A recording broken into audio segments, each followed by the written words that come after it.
Okay, so we're going to talk for just a minute about the differences between some basic differences between the job of the flight commander and the job of the flight personal assistant. The flight commander is responsible for the overall operations of the flight organization. The flight personal assistant is responsible for the day-to-day. The flight commander is responsible for recruiting and staffing. The flight personal assistant is responsible for scheduling. The flight commander is responsible for teaching, training, and instructing. The personal assistant is responsible for staff processing and customer service.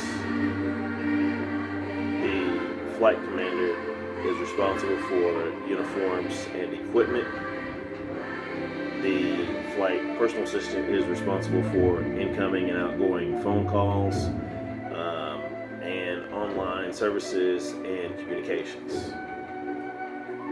The flight commander is responsible for the organization's revenue sources and special events.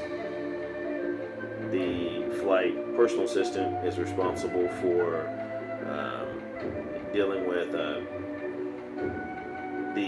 payroll for flight personnel and dealing with special event ticket sales, that sort of thing. On a side note, the flight personal assistant usually stays pretty busy and has very little free time. As far as the pay scale goes for the flight personal assistant, this is a rough idea of what it is. The flight personal assistant gets free room and board.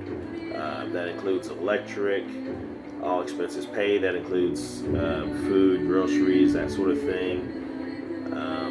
Full flight uniform, all that's included. She also gets a company laptop. She gets internet. She gets a company cell phone. That also includes weekly pay. She also averages around $100 a week in weekly pay. So those are some of the basics between the flight commander and a flight personal assistant.